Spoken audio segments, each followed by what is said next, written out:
কেন সিভিল ড্রেসে গেছিলেন? মস্তানি টি শার্ট পরে চলে গেছে, চপ্পল পরা পুলিশ, হ্যাঁ চটি পরা পুলিশ, পুলিশ যদি যেত তাও ভাবতি যে না আমরা ওরা আনতে চটি পরা পুলিশ, আমরা শুধু বলছি যে এটা বলছে আমাদের একটু বলুন আমার ভাইকে যে তুলে নিয়ে যাচ্ছেন চটি পরা পুলিশ কিছু বলেনি। বলে আপনাদের মহিলা পুলিশ বলে আমার খাবো তোমাদের মার কথা দিয়ে আমার পিঠে করে চড় মেরে কি পুলিশ করেছে ওই সেখানে আপনি আর কেউ হাতই দেয়নি তাদের টোটোতে কালকে। পুকুরে পড়ে একটা ফ্লেক্স ছিঁড়েছে, সেটা পুরো চাপিয়ে দিচ্ছে সাজসি করে। একদিনও কলেজ করে না এই ছোকরাটা, এই গর্গনা হর্গ, একদিনও কলেজ করে না, এইসব করে বেড়া। আর এরা থরথর করে কাঁপে ভয়। এদের বাবা মা পড়াশোনা করায়নি, পড়াশোনা ওরাই করিয়েছে, তৃণমূল করিয়েছে, আইপ্যাক করিয়েছে। এপ্রিল মাসের পরে মমতা থাকবে না, আইপ্যাক থাকবে না। আমি আপনাকে বলে গেলাম, যা করছেন ফল ভোগ করতে হবে।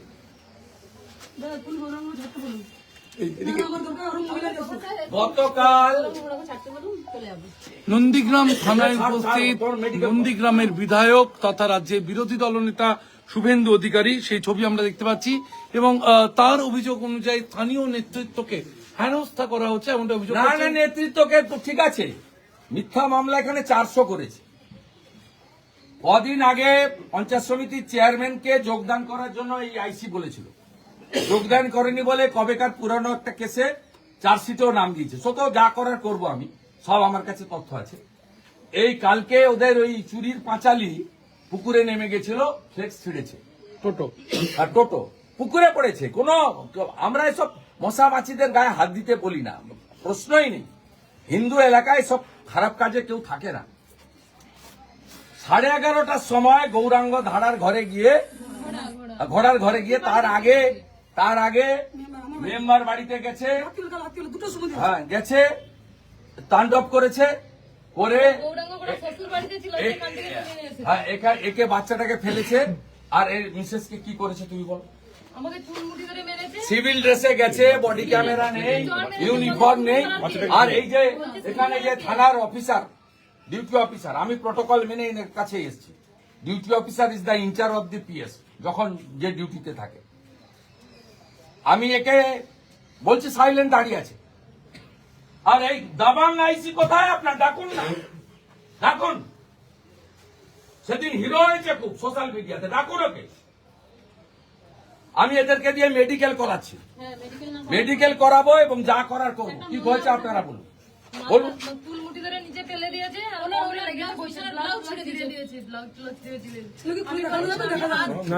বলুন, দেখুন। হাত ধরে রেখেছি বলে বলছে তুমি হাত ধরো কে বলে আমার হাত থেকে দেখছে, বলছে মহিলা পুলিশকে ডেকে দেখবো তোমাদের ধরাবো, এরকম বলছে। মহিলা পুলিশ ছিল ওদের সঙ্গে? ওরাই ছিল। ড্রেসে গেছিল? হ্যাঁ, বডি ক্যামেরা ছিল? ছিল না। চটি পরা পুলিশ, বডি ক্যামেরা নেই, ইউনিফর্ম নেই, মহিলা পুলিশ। তারপরে 41-এ নোটিশ দিতে হয়।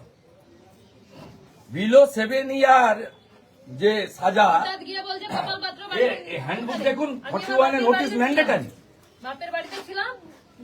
41-এ নোটিশ ম্যান্ডেটারি। নোটিশ দিয়ে একে জিজ্ঞাসাবাদ করে অ্যারেস্ট করতে পারে। তৃণমূল আইপ্যাক বলে দিয়েছে ধরে নিয়েছে। আরে ধরে নিয়েছে কি করবেন? 7 মাস 8 মাস করে রেখেছে, কিন্তু দল পরিবর্তন কেউ করেনি। এখানকার হিন্দুরা তৃণমূল করবে না, জামাত করবে না, যত চেষ্টা করুন। বিধানসভা ভোটকে মাথায় রেখেই কি কর্মীদের উপর চাপ দেওয়া? আরে কন্টিনিউয়াস করে, 2021 সাল থেকে করে, প্রত্যেক সময় করে। এখানে হিন্দুদের উপর, হিন্দু গ্রামে পুলিশের অত্যাচার, তৃণমূল বলে কোনো বস্তি নেই, এদের উপর যত রকম পারে অত্যাচার করে। কোন 17টা অঞ্চলে কোন প্রমুখ নেতাকে জেল খাটায়নি এই 5 বছরে। ওই জন্য 1956-তে মমতা হেরেছিল, তারপরে ওই ভাটাংশ হেরেছে এখানে 8,200 ভোটে। 4 মাস পরে এখানে বিজেপি 20,000 ভোটে জিতবে। এই যত অত্যাচার করবে, এই নন্দীগ্রাম থানা স্বাধীনতা আন্দোলনে এই থানা ব্রিটিশের দারোগাদের খেদিয়েছিল। এখানে যত এইসব করবে তত হিন্দুরা ঐক্যবদ্ধ হবে এবং এদের বিরুদ্ধে ভোট যাবে। মন্ডল সভাপতি বা তার ভাই কাকে গ্রেপ্তার করা হচ্ছে বা কি ধারা ভাইকে কি ধারা ফারা সব পেয়ে গেছি। গৌরাঙ্গ ঘোড়াকে ধরে এনেছে ভারতীয় জনতা পার্টির প্রমুখ কার্যকর্তা, 7 জনের নামে এফআইআর করেছে। সে এই কেস হচ্ছে বিলো 7 ইয়ার্স আপনার পানিশমেন্ট। এই কেসে 41 নোটিশ ম্যান্ডেটারি, 41 নোটিশ ছাড়া পারে না। 11:30-তে এর বাড়িতে গেছে, ও বাড়িতে ছিল না, শ্বশুর বাড়িতে ছিল। চটি পরে সিভিল ড্রেসে টি শার্ট পরে মস্তানদের মতো, গুন্ডাদের মতো, জেহাদিদের মতো গিয়েছে। গিয়ে ওকে পাইনি বলে এর বউর ব্লাউজ ছিঁড়েছে, শাড়ি ছিঁড়েছে, বাচ্চাকে ফেলেছে, ওকে চুলের মুঠি ধরে মেরেছে। কোনো মহিলা পুলিশ ছিল না। তারপরে তার শ্বশুর বাড়িতে গিয়ে তাকে ধরেছে। সে তো আমরা কোর্টে ফরওয়ার্ড করবে, বুঝে নেব, হাইকোর্ট খুললে বুঝে নেব। কিন্তু আমার প্রশ্ন, 41-এ নোটিশ না দিয়ে যাবেন কেন? দ্বিতীয় প্রশ্ন, ইউনিফর্ম ছাড়া যাবেন কেন? তৃতীয় প্রশ্ন, বডি ক্যামেরা ছাড়া যাবেন কেন? চতুর্থ প্রশ্ন, মহিলা এবং শিশুর গায়ে হাত দিবেন কেন? এই যে ডিউটি অফিসার, এ 15 মিনিট ধরে আমার বক্তব্য শুনে যাচ্ছে, উত্তর দিতে পারছে না। উত্তর ওর কাছে নেই, কারণ কলকাতা থেকে ফোন এসেছে, এ করেছে। আর এখানকার ওই মালটি যে কলেজ করে না, দালালি করে বেড়ায়, ফুটাপাটি, নিজের গ্রামে ভোটে হারে বুথে, সে কলেজ করে না এখানে সীতানন্দ কলেজে। সে এখানে তৃণমূলের হিন্দু নেতা, কিন্তু তৃণমূলটা তো এখানে মুসলিম লীগ। ও সভাপতি ছিল, ওকে সরিয়ে দিয়েছে হিন্দু বলে। 7 জনের কোর কমিটি করেছে, তাতে 4 জন হচ্ছে মুসলিম। সব দেবব্রত মাইতির মার্ডার কেসের আসামিরা হচ্ছে এখানকার নেতা। অতএব সে ফুটাপাটির পুলিশ আছে, পুলিশ বাবা পার করেগা। ফেব্রুয়ারি মাসের 3য় সপ্তাহের পরে এমসিসি চালু হলে এই আইসি কোথায় যায় আমি দেখব। আর এপ্রিল মাসে সরকার পরিবর্তন হলে আপনারা সবাই কোথায় যান আমি দেখব। মেডিকেল করাও, মেলে এফআইআর পাঠাও। কালকে কোর্ট বন্ধ, 29 তারিখে ভ্যাকেশন বেঞ্চে নিয়ে চলো, আমি থাকবো হাইকোর্টে, দেখা হবে। হাইকোর্টে মামলা করতে চলেছেন। আমি এখন মেডিকেলটা করো, মেডিকেল করিয়ে সুন্দর করে বাড়িতে রাখো। আর ওকে 12টায় ধরেছে, ফরওয়ার্ড যদি করে ভালো, না করলেও যা ব্যবস্থা আমাদের আছে নিবে।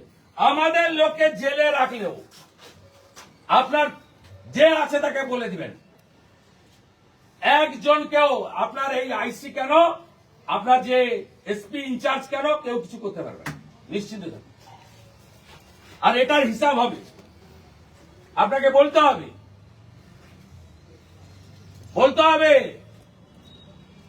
আমার কাছে সিসিটিভি ফুটেজ আছে, কারা কারা গেছিলেন আমার কাছে আছে রেকর্ড, দেখা হবে। চপ্পল পরা পুলিশ, চলো তুমি মেডিকেল করো, মেডিকেল করাও। এ তো এর নেই, এর দম নেই, ফিউজ পার্টি। তুমি মেলে পাঠাও, আন্ডার বিএনএস ও ট্রিট করতে বাধ্য হবে, করো। আর সোমবার দিন ভ্যাকেশন বেঞ্চে কোর্টে নিয়ে চলো, রিট করো। কথা বলছি রাজ্যের বিরোধী দলনেতা শুভেন্দু অধিকারীর সঙ্গে। নন্দীগ্রামে আপনার 1956 ভোটে জয়ের পর থেকে দেখা গিয়েছে একাধিক সময় এই অভিযোগ উঠে এসেছে, বিজেপি কর্মী, কখনো স্থানীয় নেতা। এই জন্য জাস্টিস অমৃতা সিনহা এই নন্দীগ্রামে 37টা মামলা স্টে লাগিয়ে দিয়েছে। জাস্টিস অমৃতা সিনহা 37টা মামলায় পার্মানেন্ট ইনজাংশন স্টে দিয়ে দিয়েছে। এই জন্য কিছুদিন আগে অনারেবল জাস্টিস জয় সেনগুপ্ত নন্দীগ্রামের ম্যাক্সিমাম মামলা সেখানে সব কোয়াশ করে দিয়েছে, আমার এগেন্স্টে যেগুলো করেছে নেতৃত্বের বিরুদ্ধে। কদিন আগে শ্যামল সাউ, অত্যন্ত গোবেচারী সরল মানুষ, পঞ্চায়েত সমিতি সভাপতি, তাকে ডেকে এই আইসি বলেছিল জয়েন করো, আমাকে বলেছিল। হ্যাঁ, তারপরে জয়েন করার ব্যাপার নেই, এখানে কাকে কে জয়েন করাবে? হিন্দুরা তো একদম এক কাটটা, এমনকি মুসলিমরাও মুখ ঘুরাচ্ছে। কারণ মুসলিমদের তো কোনো লাভ হয়নি, সুপিয়ান আর সাউদ্দিনের বাড়ি হয়েছে, গরিব মুসলমানের কোনো লাভ হয়নি। তারা তো বিজেপি শাসিত রাজ্যে গিয়ে সুরাটে পুনেতে গিয়ে তারা দর্জির কাজ করে সংসার চালাচ্ছে বিজেপি রুল স্টেটে। 17,484 জন মুসলমান ছেলে বিজেপি শাসিত রাজ্যে গিয়ে পরিযায়ী শ্রমিকের কাজ করে সংসার চালানোর জন্য। এটা তারাও বিরুদ্ধে। আর এরা ওই যে কার্বাইড দিয়ে ফল পাকানো হয় না, কাঁঠাল পাকানো হয়, আম পাকানো হয়, এরা চেষ্টা করছে মরিয়া হয়ে কি করে মমতা ব্যানার্জি তার ভাইপো আইপ্যাককে খুশি করা যায়। এগুলো লাভ হবে না, আর আমি ছাড়বো না। এই বোনের গায়ে হাত দিয়েছে, এই বাচ্চার গায়ে হাত দিয়েছে, এর হিসাব হবে, হিসাব হবে, হিসাব হবে। আপনি ক্যামেরা বন্ধ করে ওকে কি করেছে শুধু নিজের চোখে দেখে যান, দেখে যান। আমি আপনাকে বলে গেলাম ঠিক জায়গায় দেখা হবে। কোথায় কোথায় পালিয়েছে আপনার ভাই? কোথায় পালিয়েছে? দাদা, কোথায় থাকে? কোথায় ও থাকে? কোথায় এসি? হ্যাঁ, এখানে ছিল দুজনে, এখানেই ছিল দুজনে। আমি মানে কিছুক্ষণ আসার সঙ্গেই দেখছি এখানে দুজনে ছিল। আমার কাছে সিসিটিভি পেয়ে গেছে, লুকিয়ে গেছে, লুকিয়ে গেছে। এখানেই ছিল। আমার কাছে সিসিটিভিতে ছবি যে আছে। ব্লাড ছিটছে সে এক্ষুনি এখানে দাঁড়িয়ে ছিল, সেই ছিটছে। এখানে বেরোনোর সময় সিসিটিভি ফুটেজও পেয়ে গেছি, আর আমার ঘোড়াকে গৌরাঙ্গকে নিয়ে ঢুকার সময় সিসিটিভি ফুটেজ। গৌরঙ্গ ঘোড়াকে ছাড়তে বলুন। রন্ধ্রে রন্ধ্রে সব লোক ঢুকে আছে, রন্ধ্রে রন্ধ্রে। মমতাকে হারানো লোক আমি 5 বছর সরকার চালাতে দিইনি। আপনার পুলিশ মন্ত্রী টেংরি কাপে আমাকে দেখলে বলে গেলাম, খুব খারাপ জায়গায় হাত দিয়েছেন, মহিলার গায়ে হাত দিয়েছেন। কথা বলছিলাম রাজ্যের বিরোধী দল নেতা মেডিকেল করাও, যা যা বলে গেলাম। সঙ্গে তিনি যেমনটা যা যা বলে বলছেন গেলাম। কর্মীকে হেনস্থার অভিযোগে নন্দীগ্রাম থানায় উপস্থিত হয়েছেন রাজ্যের বিরোধী দল এপ্রিল নেতা মাসের পরে অধিকারী কোথায় যায় এবং আমি দেখি। কর্মীর পরিবারকে নিয়ে কোথায় যায় দেখি। 29শে সরকার ডিসেম্বর থাকবে না। মামলা করা হবে এমনটাই দোকান জানালেন দরজা লাগিয়ে রাজ্যের বিরোধী দল নেতা শুভেন্দু অধিকারী। ছুটে পালিয়ে। ক্যামেরায় হ্যাঁ? দীপ্তেন্দুর সঙ্গে শিবাশিস মৌলিক, এবিপি আনন্দ, নন্দীগ্রাম। আপনি বিকালে যান, তুমি মেডিকেল করাও, মেডিকেল করাও। আর এই রাজা কোথায় গো? সমস্ত একুটি আছে, তুমি আগে মেডিকেল করো। তুমি গর্ভ স্পেসিফিক কেস হয়েছে কোর্ট থেকে বের করতে হবে। এটার আগে টেনে নিয়েছি, তুমি তো একটু কোর্ট কিন্তু নিয়ে যাও। ধন যোগে ভাই, তুমি সব CCTV পাঠাও আমাদের সমস্ত পঞ্চায়েত সভাপতি বাড়িতে সামনে CCTV সব বাড়িতে CCTV রাখো। এদের খেলা আমি দেখাই, খেলা দেখাই। আইসি কোথায়? হ্যাঁ? ও পালি এসব কথা বলে কোনো লাভ নেই। বর্ধমান থেকে একটু চোর একটা, ওটা আমি চিনি না। আমি কি করতে হয় করবো, তুমি শুধু মেডিকেল যা যা বলে গেল করো, যা যা বলে গেলাম করো, বাকিটা আমি করি। তুমি একদম কাঁদবে না, তুমি মেডিকেল যা যা বলছো করো। এই রাজা, এদেরকে নিয়ে যাও, মেডিকেল করাও, MLA অফিসে বসাও, ওখান থেকে মেল করে কমপ্লেন করাও, আর ওর তুমি লয়ার পাঠাও, আমাদের লয়ার টিম পাঠাও, গৌরাঙ্গের সঙ্গে মিট করো। FIR এর কপি আমরা পেয়ে গেছি, মিট করাও। আর কালকে কলকাতা নিয়ে যাও হাইকোর্টে, সোমবার ভ্যাকেশনে মিট করাবো। তুমি তোমার জামা কাপড় যা যা হাত দিয়েছে ছিঁড়েছে সব গুছিয়ে রাখবে। তুমি আগে মেডিকেল করিয়ে FIR করো, তারপরে ওকে জামা কাপড় সব কিনে দাও, কিনে দাও, ছাড়া হবে না। নিয়ে যাও, অফিসে নিয়ে যাও, নিয়ে যাও। আর গৌরাঙ্গের কাছেও লোক পাঠাও, খাওয়ার ব্যবস্থা করো, খাওয়ার ব্যবস্থা করো, চাদর টাদর। দিদি এক মিনিট দরকার